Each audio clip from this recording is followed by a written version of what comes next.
Hello, and welcome to Beyond the Breakers, a podcast about shipwrecks, loss, and lessons learned from maritime disasters. My name is Taylor, and I'll be one of your hosts today. First off, I just want to shout out one of our new Patreon subscribers. I know I'm human, so it's always fun to get a pseudonym used on Patreon, so we definitely appreciate the support and hope you enjoy the bonus content. And with all of that, go ahead and bring in Tanner from snowy Appleton, Wisconsin. I was going to say, I know I'm human is the kind of thing that an AI would definitely say. So we'll keep a healthy eye on this new patron. As long as they have a credit card that runs, I guess they can continue to pretend. That's all the AI needs to be human. Yeah, it's just a credit card. I mean, honestly, if corporations can be considered human, basically, why can't an AI? So how is it going from snowy Wisconsin? It's good. We're recording this on a Thursday, which is weird, but that's because I suddenly had the day off work because campus is closed because of our big snowstorm. So yeah, we've gotten definitely upwards of a foot. The initial predictions were like 18 inches. I think it's maybe less than that, but it's been a lot of snow. 18 is a lot of inches. That's a lot of snow. Otherwise, stuff's going pretty well. What have you been consuming? What's your media other than snow reports? So as I've mentioned recently, I've been trying to be more disciplined with reading in some of my second languages. First book for the year was the book We by Yevgeny Zamyatin, reading that in Russian. That one's pretty short. That was relatively manageable. I've moved over to reading the book Red Cavalry by Isaac Babel. So that's my next project, is getting through that. Something a little bit longer, something obviously a very different setting. It's more of a historical book. It's a set of short stories that I really enjoyed reading in English. So looking forward to getting into those in the original Russian. Nice. How about you? Well, not as impressive as reading it in the original Russian, but I'm continuing to plow away at the Master and Margarita.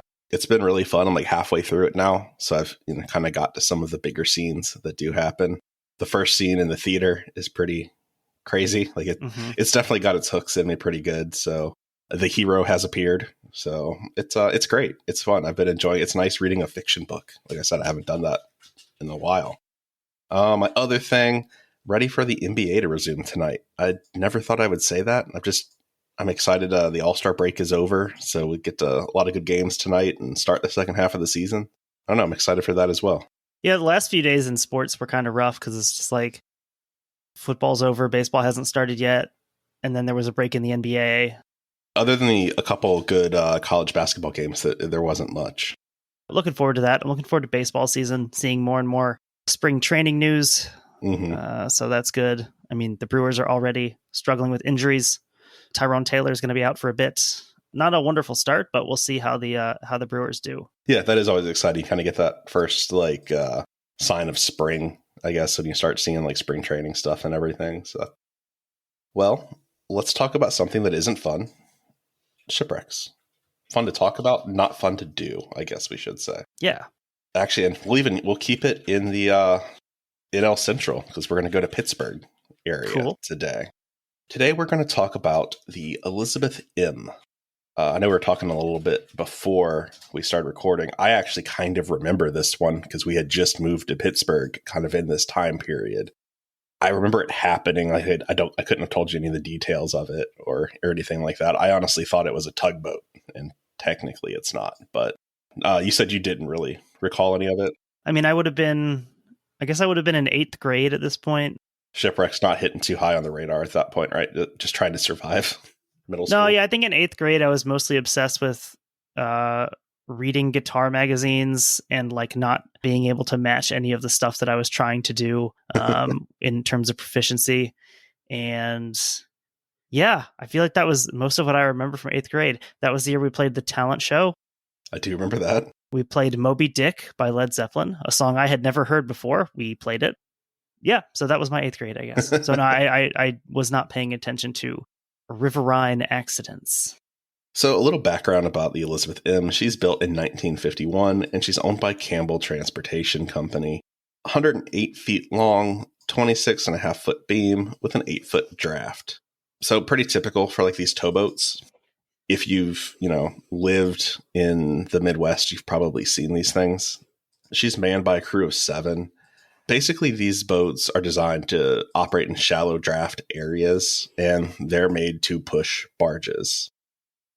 A little bit about towboats. This is a vessel that's made with river navigation in mind. So they're kind of specifically made for all the things that entails. Generally, these vessels have a shallow draft, like I said, and they have a square bow that allows them to push a group of barges that are lashed together. These boats have their roots actually kind of in the type of vessel we talked about last week, something like the Moselle.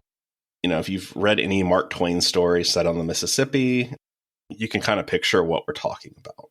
This is just the modern version of. One of the first applications of towboats, when they kind of came about, was to push showboats, which typically lacked steam engines, in order to free up space for the theaters on board. So that's kind of where you see this coming out of this concept of, hey, we're going to build just a boat that can push another craft, essentially. Is a showboat just a boat you would go on to watch a show? Yeah, it's like a theater type situation. Okay, I didn't know a showboat was a real thing. I thought it was just like a term, but I guess that term had to come from somewhere. I think isn't there also a play, The Showboat? Show something? I don't know. Showgirls. Showgirls. The showgirls are on the showboat. That's where you go to see them. So if you live in the Midwest, particularly along the Ohio or Mississippi rivers, you've definitely seen these vessels in action. Typically, you're going to see them pushing barges with like coal or grain, corn, like some type of big commodity, concrete, some kind of aggregate.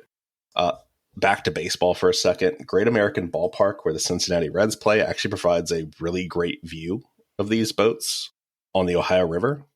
And that's a good thing, considering the Reds are projected to win about 65 games this year. And for our non-baseball friends, that's not good. Great American Ballpark, last time I was there, was probably 2015, and it was Star Wars night. And someone hit a home run, and they set off the fireworks like by the smokestack thing, and the smokestacks caught on fire. That's my last memory of Great American Ballpark. We just keep going back to things like bursting into flames right there in Cincinnati. On the Ohio River. One important thing to keep in mind as we go through this is, although they're referred to as towboats, these vessels typically, well, not typically, like always, push barges as they transit the river. Mm-hmm. I thought that was kind of funny that they call them towboats, but they push. Push boats, shove boats. Showboats and shove boats. Shove boats and love boats. Currently in the United States, there's around 12,000 miles of commercially navigable waterways, and these are maintained by the Army Corps of Engineers. Now, it's funny because like one of the things historically where like the Viking Age, the reason that the Vikings were able to influence so many areas is because so many of the rivers that cut through Europe are like wholly navigable, especially for shallow drafted vessels. The Vikings would have had an absolute field day in North America had they stayed a little bit longer. Absolutely. Yeah. Yeah. It is interesting that is one of the things, we could probably do a whole episode on how these rivers allowed for westward expansion. And we kind of touched on that. I thought you meant like an alternate history series where the Vikings are exploring. Oh, we could definitely do that too. North America. But yeah, like we kind of touched on that last week with the growth of Cincinnati and everything. So as is common with maritime shipping, one of the biggest advantages of this type of transportation method is that you're able to use relatively little effort to move a massive amount of product cheaply. One barge has the same capacity as 15 rail hoppers or 58 semi-trailers. So, you'll see 10, 11, 12 of these lashed together pretty frequently. So if you have 10 of them, that's 580 tractor trailers, essentially. Which is like more than the carrying capacity of some smaller transportation companies, probably, I assume. Absolutely. Yeah. Like that's an industry I'm very familiar with. And yeah, like 580 trailers that's a lot of freight that you could potentially move. So now that we have a little bit of that background established, let's dig into the incident. A little note before we get into it. This episode, there's a lot of little technical things going on. We will post on Instagram and Twitter some of the charts from the accident report, and they definitely help give you like a visual aid of what's going on It makes a lot more sense when you can see it visually. So, on January 8th, 2005, around 9:34 a.m., the Elizabeth M received handwritten orders from Campbell Transportation Company. This is from the dispatchers in the form of a fax, because it's 2005 and we use faxes. I saw that, and that still seems outdated for the time. Writing things out by hand and faxing them? Yeah, you would be surprised how old some of the technology that a lot of transportation companies use, because it works. Mm-hmm. And they don't want to change it. Even in my work, we use some software that's from the 80s because it just works. I had to explain what a fax was to my students one time. We actually still send faxes from time to time, too, in my job. The only time I've ever sent a fax was when I worked at Office Depot. That was a service that was provided at the print shop area that people would need things faxed sometimes. So I've never sent a fax for myself, but I have sent it for some of the elderly residents of Pewaukee, Wisconsin. I feel too, now with being able to scan onto your phone, that's definitely gone away even more. Sure. So in addition to the orders for the Elizabeth M, the fax also contained orders for the towboats Richard C. and Oliver Shearer.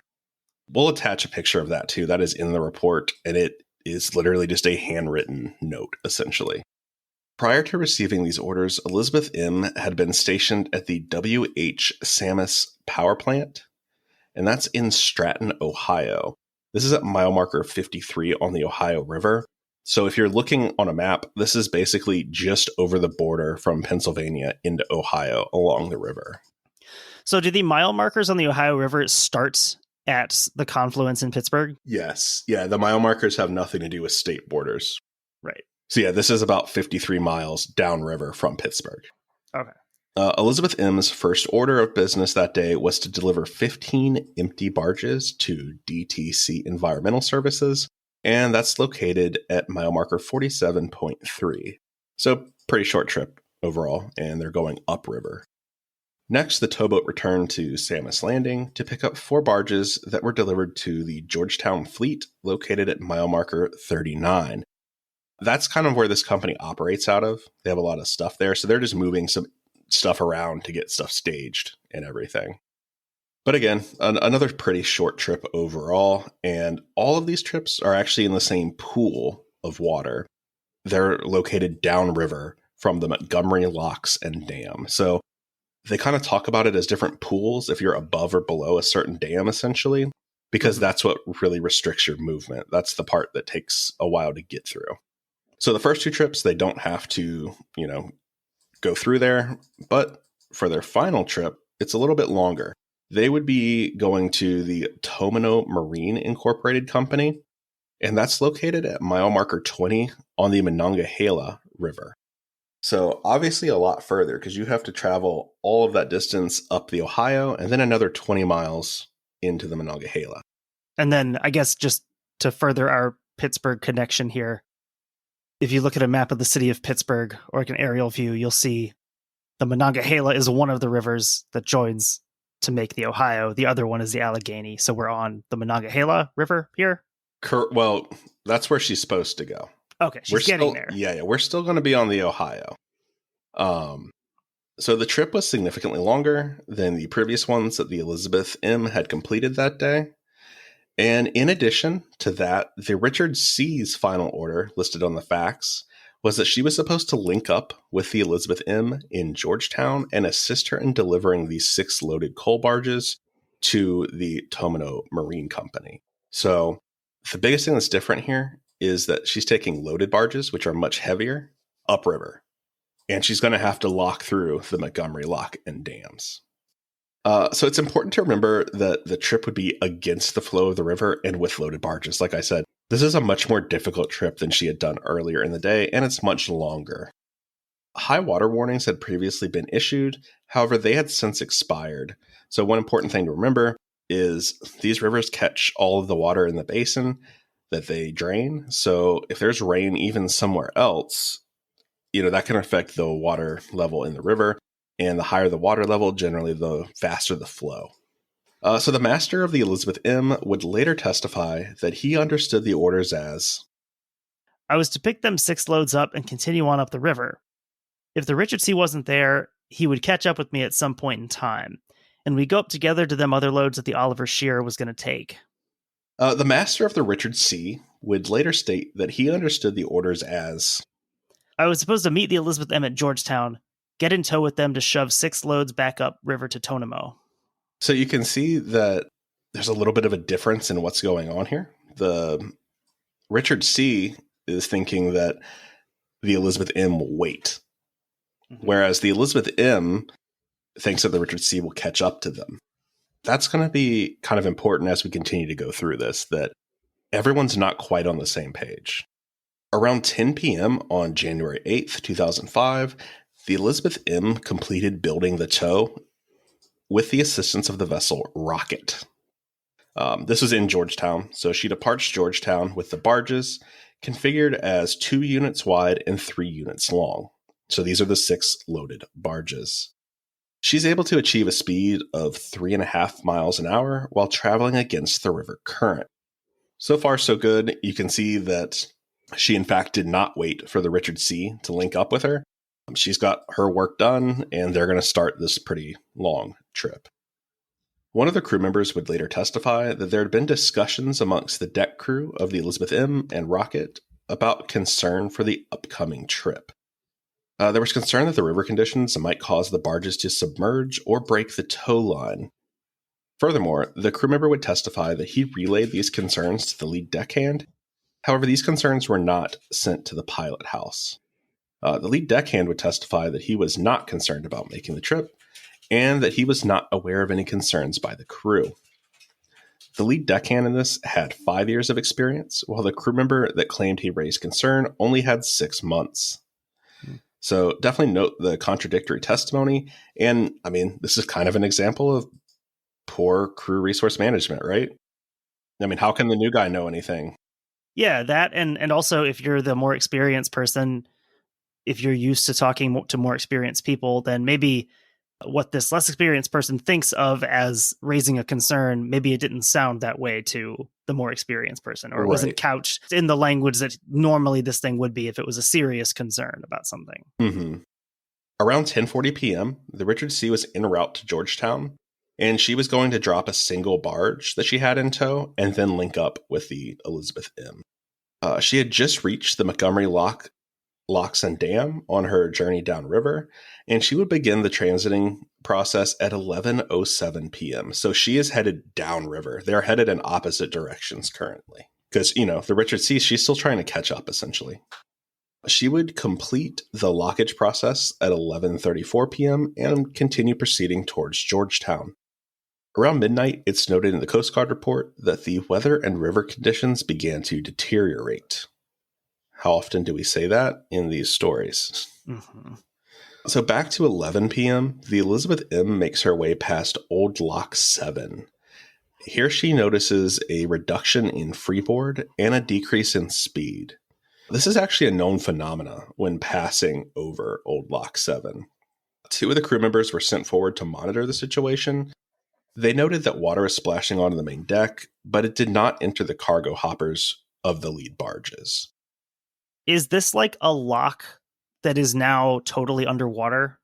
Yeah, it's an old lock that doesn't exist anymore. So they're having to, I guess, go over some of this lock infrastructure? Yeah, and I think that it just does stuff with the currents and everything. That makes sense. I mean, it seems like it would work almost the same as like a rapid to a smaller extent if it's just some obstacle. It's a known issue in that area, so nothing atypical about what's going on at this point.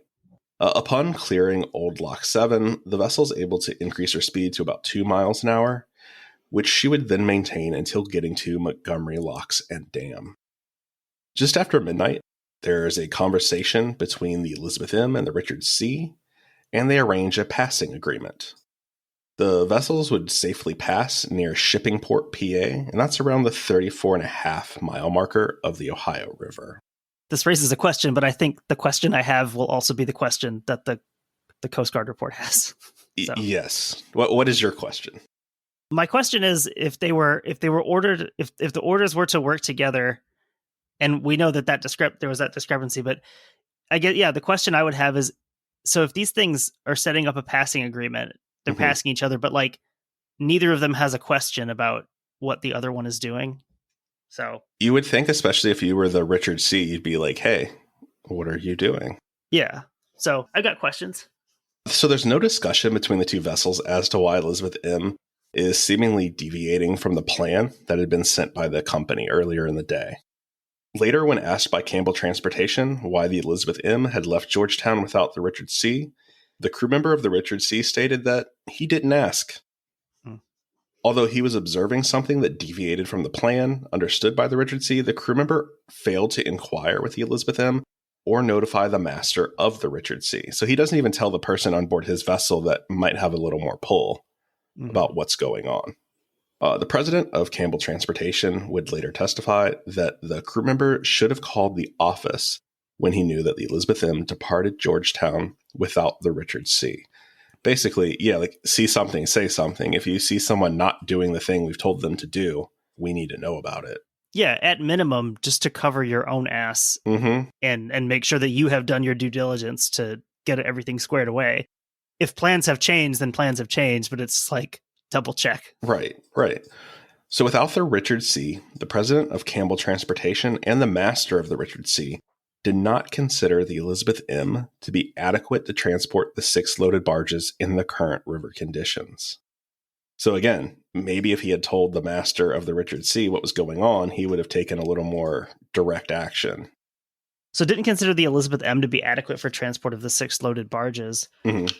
I feel like that also is an issue that has come up a few times of awareness or lack of awareness of a vessel's capabilities and sort of going through with something because that's part of the instructions without attention paid to, can the vessel actually handle this? And is this a logical thing for the orders to have told me to do? Right. And I think also like just the idea of like, oh, nothing bad's going to happen. Like we've done this before. It's that thing of, I know there's procedures, but sometimes we don't do them and it works out usually.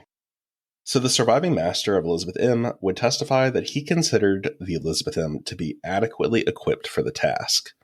So, kind of that thing, it's my vessel, I know what she can do. And as we saw in our last episode with the Moselle and our numerous racing steamboat captains, sometimes the captain isn't maybe the best authority on what the ship can or can't handle. This is true. At 12:20 a.m. on January 5th, Elizabeth M. contacted the Montgomery Locks and Dam for an upbound lockage. So she's going still the opposite direction that the Richard C. previously locked through. About a minute later, she would arrive at the locks, and then about 30 minutes after that, the vessel would begin her approach to the Montgomery Lock. So, it's a process that takes a little while. Like, that's why they kind of have these different pools that they talk about, because going through a lock is like, it's a common thing that you do, but it is something that adds time to your trip. By 1:32 a.m., the Elizabeth M. completed her entry into the main chamber of the Montgomery Lock. This was accomplished without incident. The Elizabeth M. then began to execute a maneuver known as a knockout lockage. Knockout lockout. So this is when the towboat is separated from the barges and moves alongside them during the lockage process. This is done when the overall consist of towboat and barge is longer than the lock itself. So that's your problem here, is if the towboat is behind the barges, it's too long to fit in the lock.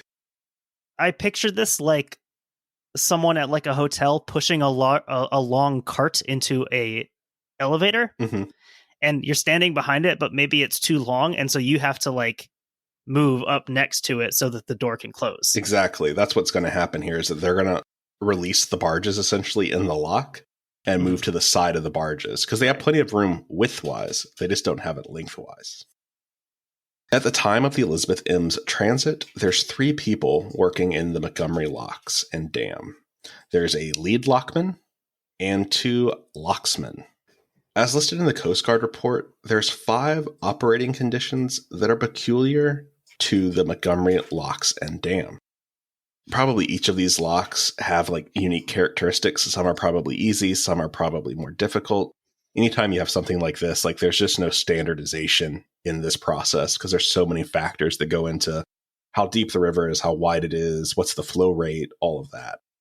So for this particular lock, These 5 conditions are the outdraft at the upper approach. The stronger the current flow over the dam, the stronger the outdraft. So essentially, if there's more river flow, that outdraft is going to be stronger. That makes sense. The eddy current at the lower approach. So there's this current that basically both of these currents want to kick you out into the middle of the river immediately when you try to exit or enter the lock. Next, we've already talked about it. It's the short lock chamber. What's called a 600-foot lock is actually only 592 feet. That may not seem like a big difference, but potentially it can be when you have to add these extra maneuvers. 4, there is a constant wind noted in this lock that is going to push you around a little bit, make it more difficult. And 5 is that towboats may have trouble exiting the lock after a downbound lockage when the lock's lower gauges reach 24 feet. Again, it tends to push the towboat back into the lock chamber. So keep in mind, in this instance, there had just been a downbound lockage prior to the Elizabeth M entering the lock. These conditions are all known to Campbell transportation operators, so none of this should be unexpected. Right. Additionally, the locks and dam had a restricted area both above and below the dam. This restricted area is designated by the district engineer of the U.S. Army Corps of Engineers. And basically what this means is that no vessel is to enter this area at any time. The restricted area around Montgomery Locks and Dam extended the width of the river. It was from 1,000 feet above the dam and 500 feet below the dam. So basically this is just a big no-go zone. Like there is no reason for you to ever be in here for anything. So I don't think I understand the setup here. How could a boat go through this? Oh, wait. So this is the dam and the lock the same thing? They're like in line with each other across the river. Basically, you have a path through the locks, and that's how you go. Like you don't go towards the dam. I see. Okay, that's what I was confused about. I was talking about the width of the river. I didn't know how a ship could traverse the river if this restricted zone goes all the way across the river. Almost think of it. I mean, think of the lock as like a bridge, essentially. Okay. And like you have to stay on this path until you're clear of like that excluded area. Gotcha. Keep that in mind. Again, for no reason should you ever enter the excluded zone. The forbidden zone. So while the Elizabeth M was in the lock chamber, the dam gates were raised from 83 feet to 89 feet. By raising the level 6 feet, the flow rate over the dam was increased by 13,000 cubic feet per second. So we're putting even more water over the dam now, and there's already quite a bit of water going over it. So that current is going to be moving. This results in an increased upper outdraft at the upper approach to the lock. So that's one of those conditions we've been talking about previously. It's wanting that when you exit that lock, it's going to want to kick you out into the middle of the river, which is where the forbidden zone is. Mm-hmm. At 1:54 a.m., the Elizabeth M begins to position herself to face up the tow. By facing up the tow, what they're saying is they're going to move those barges forward now that they can move out of the lock, and they're going to get in position behind it like they were. Mm-hmm. She would move the barges about 200 feet out of the lock before releasing the tow and maneuvering around to the stern side. While getting in position, the barges were adrift with no means of positive control. So you're kind of just hoping they sit where they are, essentially. At 1:57 a.m., the Elizabeth M completes her repositioning, and she has the tow faced up. So far, so good. At this point, the towboat and some of the barges are still within the main lock chamber, and this is when the effect of the outflow would have been felt at the head of the tow. So the towboat and 4 of the barges are still in the chamber with relatively not a lot of effect going on with the current, but those first 2 barges are now being pushed towards the middle of the river. And at this point, they have not been reattached? Yeah, they faced it up. They're attached. They're going to start pushing this thing. Okay. But again, you have different forces acting on different parts of this string of barges. At this point, the tow is out of shape, and she begins to get pushed towards the middle of the river. Just after facing up the tow, one of the surviving crewmen of the Elizabeth M noted that the boat was riding against the landside wall of the lock. So as we go through this, keep in mind with the lock, there's going to be the land side, and then there's going to be like the river side. Mhm. At this point, the Elizabeth M is riding up against the land side of the lock with those lead barges pushing out towards the middle of the river. Okay, so she's just twisting, Exactly. rotating, kind of. Yeah. But she's contained within that lock, so she can only go so far. Uh-huh. By 2 a.m., she had completed the lockage process and she's ready to exit. At 2:02 a.m., the Elizabeth M impacts the middle lock wall. So this is the wall that separates the commercial lock from the recreational lock. There's a much smaller one for small recreational boats, but that is on the river side of the lock. So she's twisting around in the lock, essentially. So she was up against the land side, and now she's back to the other side? Yes. Yep. Okay. She's kind of pinballing back and forth. Okay. This caused damage to the wires that connected the barges, and the deck crew acted quickly to get the situation under control and to prevent the loss of the barges. After the impact, the towboat continued to make headway upriver, angling towards the middle of the river. So she's trying to push out of that lock, but as she does, she's just angling more out into the middle. At this time, one of the locksmen on duty observed, Elizabeth M was going out toward the center river a little quicker than what I've seen other people do. So, this is their job, right? They watch these boats lock through all the time. So if he's noticing that something's a little off, probably going to have to really respect that opinion. Overall, it just seems that he's concerned about how quickly they're trying to do this. Mm-hmm. He would also report this to the lock leader via radio. So unlike some of the other people in the story, he does a good job of being like, hey, there might be an issue here. Like, so this just doesn't look right. And the whole restricted zone, that's there. I assume there's a security aspect behind that, but also a safety aspect. Yeah, you don't want to go over the dam. Yeah, to keep people a certain distance away from potentially going over the dam. Yeah, that's bad. There's a lot of, currents and things that happen when you have these big structures. I think back to being out on Kerr Lake in Henderson, North Carolina. There's a massive dam on that lake, and there's a lot of buoys marking you 1,000 feet out of do not enter this space because you will be sucked towards the dam. So between 2:02 and 2:06, the general alarm is sounded on board the Elizabeth M. At this point, we've done these stories enough to know they don't just sound that for fun. It's pretty clear that something is going on. All of the crew members would respond to this alarm, with one crew member testifying that he felt a large bump just before the general alarm sounded. At 2:06 a.m., the tow of the Elizabeth M impacted the riverside of the lock wall. So this is the barges towards the front of the consist. Mm-hmm. They're impacting the riverside of the lock wall now. Again, consult the diagrams. It will help this make so much more sense. This impact would part the line securing the lead barges of the starboard string in the tow. The wire between the starboard bow and the lead barge in the port string and the port bow on the lead barge in the starboard string. This is really dense, and I had to reread this stuff a lot. Point being, some of these barges are no longer attached properly, and they're not going to behave properly as this continues.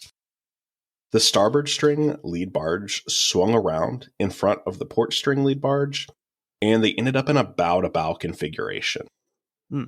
This also results in the two lead barges facing downstream towards the dam. So think of it at this point that the two lead barges are out of the lock, but they've twisted around. And now they're stacked, basically. Is that what I'm seeing here? They're facing downriver, while the Elizabeth M is trying to go upriver.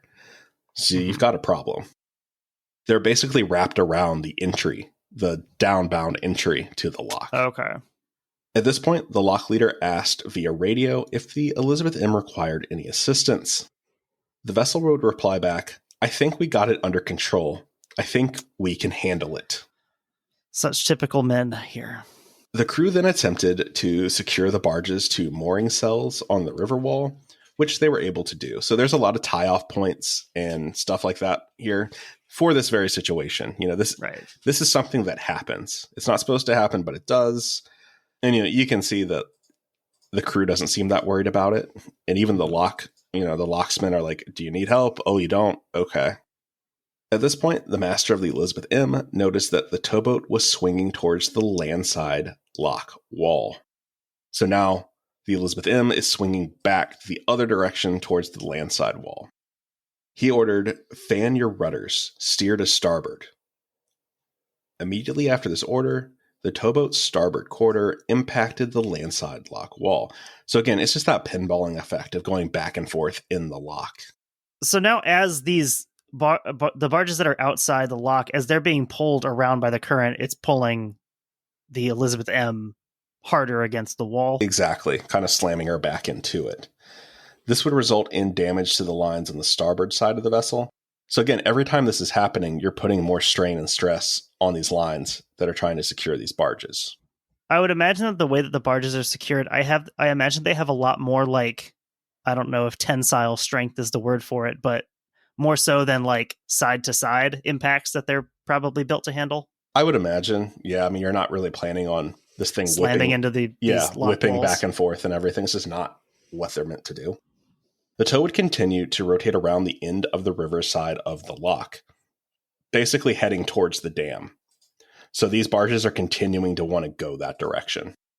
To counter this, the Elizabeth M attempted to push the barges further upriver towards the mooring cells located above the upper end of the landside lock wall. So her goal here is to push them further upriver and get to the point where we can tie them off to the landside and try to pull them back, essentially. Between 2:06 and 2:10, the pilot of the Richard C. spoke with the pilot of the Elizabeth M via telephone and told them that he could not proceed upstream due to the strong currents. So this is the vessel that was supposed to help her. But this master is deciding that it's too bad for even just his boat to be out there, that he doesn't feel that it's safe to be in it. So the pilot of the Richard C says that the Richard C cannot go upriver. Correct. Okay. Yeah, he decides that it's not safe to be out there in these conditions.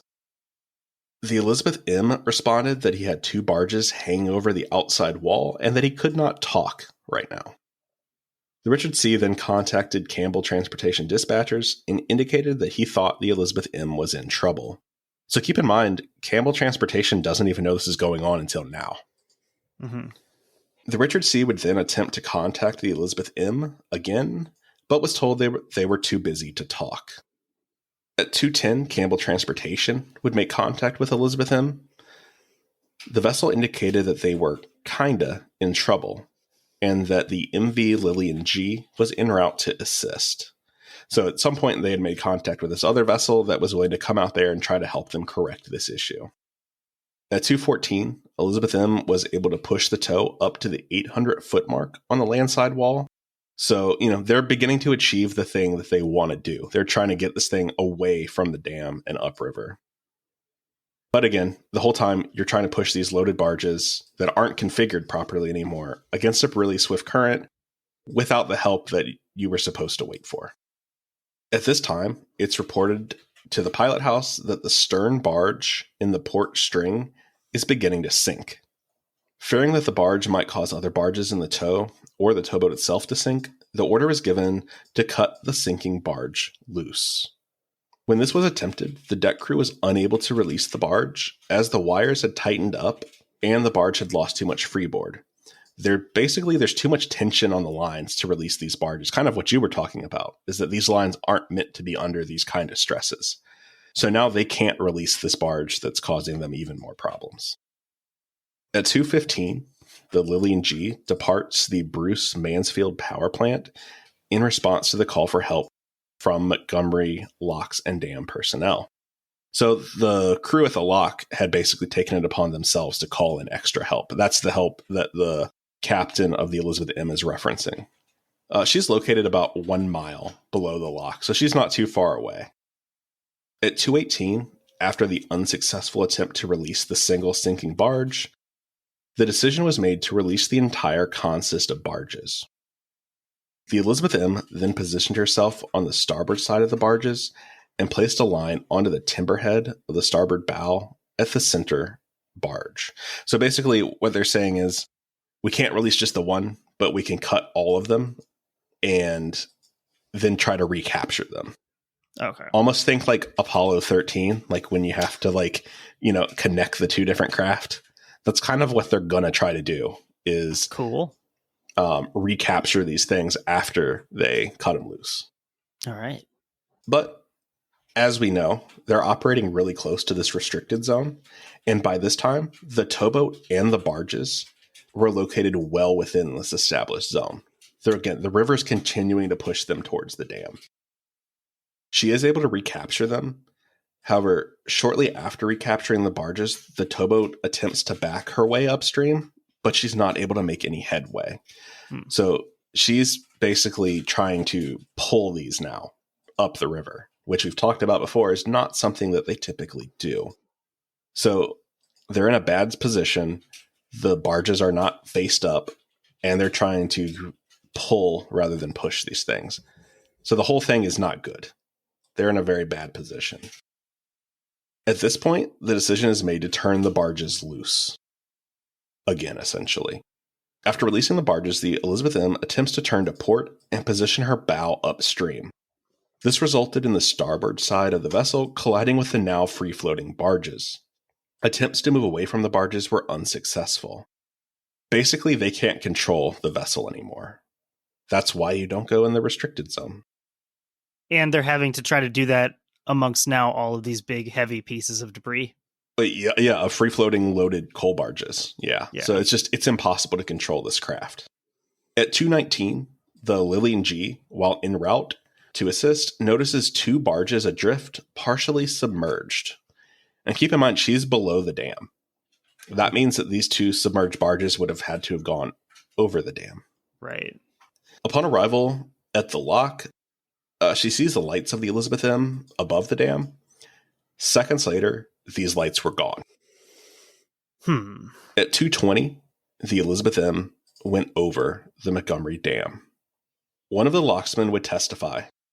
Before it went and started over the rollers, the whole stern was completely submerged, and the rest of the quarterdeck and so forth went very fast. And the only part I could physically see was the wheelhouse and the tow knees on the bow of the towboat on both sides. I could only see maybe a foot of that. So the vessel initially struck the dam at a 45-degree angle on the starboard side of the vessel, then spun and went over the dam stern first, through the spillway at Dam Gate 6. After going over the dam, the stern of the vessel submerged, then resurfaced, and drove the bow of the vessel into the outflow, coming through the spillway. The bow then resurfaced, the stern resubmerged, and the Elizabeth M sank almost immediately. So basically, you can see it's just getting tossed around. It's like when you have a bath toy and you like drag it to the bottom and watch it pop up. That's essentially what's happening here. The vessel came to rest between dam gates 5 and 6. The 4 barges that remained in the pool above the dam would sink and come to rest around dam gates 1, 2, 3, and 4. The 2 barges that made it downriver, the ones that the Lillian G had seen, one of them would be found at mile marker 33.5 on the Ohio River, in Ohio actually, and the other one was actually caught in the lower approaches to Montgomery locks in that eddy current. Amazing to me that 2 of the barges could go over the dam and stay afloat. Yeah, partially at least, right? You also have to think about like the navigational hazard that presents, like these massive barges, flowing through a rapid flowing river. That's pretty scary, actually. And other barges, other towboats like this aren't exactly maneuverable enough to get out of the way. Exactly. That is the incident portion. That's where we're going to leave that. But we are going to talk about some of the conclusions that the Coast Guard had in their report. The U.S. Coast Guard report states that all causes of the casualty cannot be determined, as 4 of the 7 crew members died in the incident.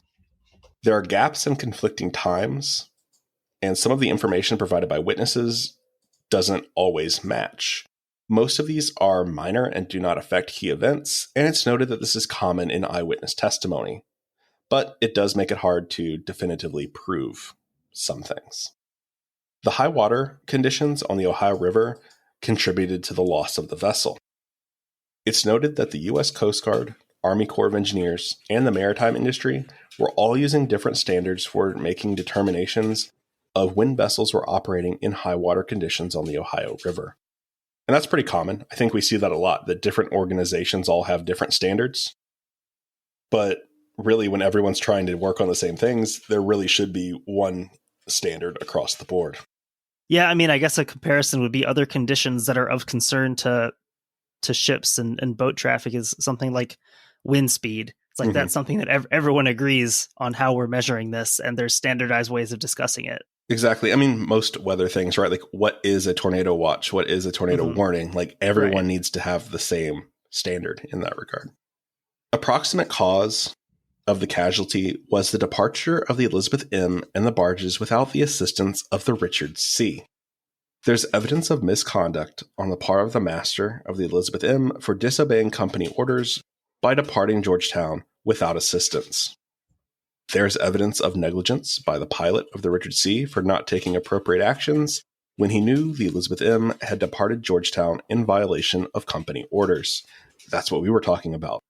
So I guess the expected behavior there based on these recommendations is that he would have seen that, come to the conclusion that there had been a miscommunication, and at least call someone to tell them, hey, the Elizabeth M is taking these barges on her own. Yeah, essentially that, hey, these orders that were given are not being followed, Mm-hmm. and that's a concern. The report also criticized the format and wording of the vessel orders issued by the Campbell Transportation Company on January 8th, 2005. The orders for the Elizabeth M, read on their own, do not provide enough detail without also reading the orders for the Richard C. It does not provide detail as to what help the Richard C will provide. However, the report states that taken as a whole, and considering the phone conversation between the two vessels, it is evident that the Richard C was assigned as an assist vessel for the entire journey. I think that's interesting because, like, I guess you could, if you wanted to try to claim any sort of plausible deniability as the master of the Elizabeth M, it's, well, I read my orders. Why would I read what the Richard C is doing? It's not pertinent to my day. It just seems like kind of it's like everyone has their assignment on the tactical level, but with no larger understanding of how those are supposed to work together. Yeah, and once you see the note, you'll see that I don't really buy this because it didn't require much reading. It is not difficult to see that all three vessels' orders are laid out right in front of you. Mm-hmm. Also contributing to this incident was the schedule of the Richard C established by the company. They did not allow ample time for the Richard C to arrive at Georgetown to assist. Basically operating on too tight of a schedule. Ask Norfolk Southern how that goes. A second proximate cause was the overconfidence of the striker pilot, and the master of the Elizabeth M with regards to their abilities to regain control of the tow.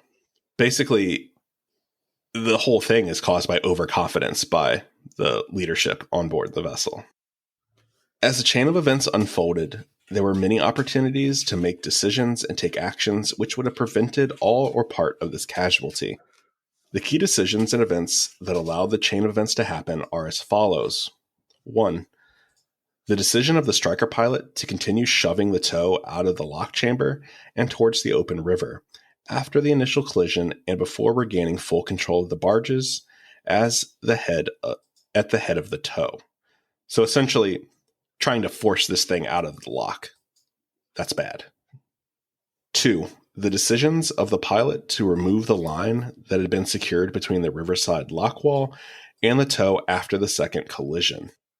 Basically saying that they should have just stayed tied off to the riverside. Because at least then you're anchored to a point. Right, to something.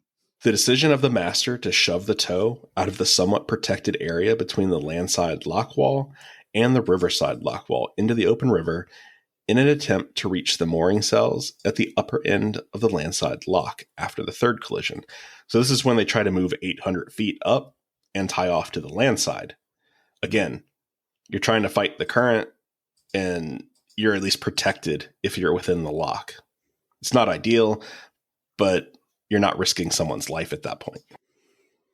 4. The decisions of the master to pursue the barges into the restricted zone above the dam. Essentially saying that that was always going to be a losing battle, and that at least if they had just cut them loose and let them go, it's a bad day. You're probably going to get in trouble with the company, but you're not risking your boat going over the dam at that point. Yeah, it seems like this whole time, once they start to sort of lose the integrity of the barge setup, it seems like the barges are always going to go over the dam once they kind of get their nose out there in the river.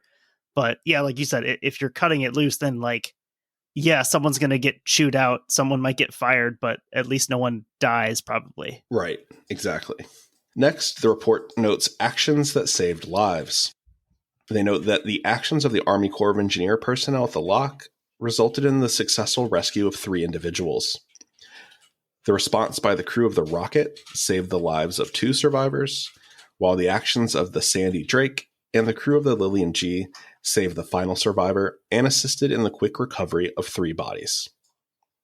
So they were actually able to recover 3 of the bodies right away. One would not be found till later. I believe it was in the vessel, actually, once they raised it.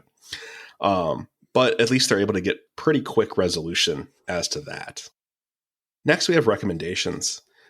Recommendations are that the U.S. Coast Guard, the Army Corps of Engineers, and maritime industry stakeholders should develop a single definition and process for determining when the Upper Ohio is in a state of high water. As we discussed before, everyone should be, playing on the same field, essentially. They recommended the suspension and revocation of the master's license, the suspension and revocation of the pilot's license. Additionally, they wanted to audit the Campbell Transportation Company's chemical drug testing program procedures to ensure compliance with federal laws and regulations. There was no evidence of there being any drug or alcohol issues in this case, but basically just saying like, hey, we need to tighten this up and make sure that that's not something going forward to ensure that there's proper training and everyone's understanding what's going on. Campbell Transportation should review and revise company policy for scheduling vessel movements to ensure adequate time to execute orders. This goes back to the Richard C. And basically, it would have been impossible for her to do what they asked her to do that day. Trying to better schedule things, essentially, to not put people in this position. Finally, we come to those that were lost in the Elizabeth M. incident. It would result in the deaths of 4 people. Tom Fisher, 25, of Derry, PA. Scott Stewart, 36, of Elm Grove, West Virginia. Edward Krevda, 22, of West Brownsville, PA. And Rick Conklin, 40, of Crucible, PA. In the end, no criminal charges were filed against any of the parties involved. And then, I don't know. I don't know that there probably should have been any criminal charges here. This one seems the most where there's just kind of like a few things that are sort of marginal in terms of their quality, and it all sort of contributes to the situation, but it doesn't seem like anyone did any single thing that was egregious. I mean, I think suspending and revoking the licenses makes sense for the pilot and the master and everything. Like I can see why you would do that. Mm-hmm. But yeah, as far as like a manslaughter charge, like I don't know. What does that do? From an operational standpoint, sure, it makes sense that maybe you could say, we don't want these people taking barges through the locks again. But yeah, I guess from a legal standpoint, I don't see as much there. Mm-hmm. Compared to some of the other stories we've done where there are clear-cut cases of essentially negligent homicide where people don't get convicted or charged with anything. This seems to sort of pale in comparison to some of those things. Yeah, absolutely. So yeah, that's the story of the Elizabeth M. I know it's a little, it's hard without the visuals. So definitely check out Instagram and Twitter. We will post the chart that shows how all of this goes from the reports. But yeah, I don't know, kind of unintentionally doing an Ohio River tragedy series here the last couple of weeks. So with all of that, hope you guys have a great week and we'll talk to you next week. Thanks for listening.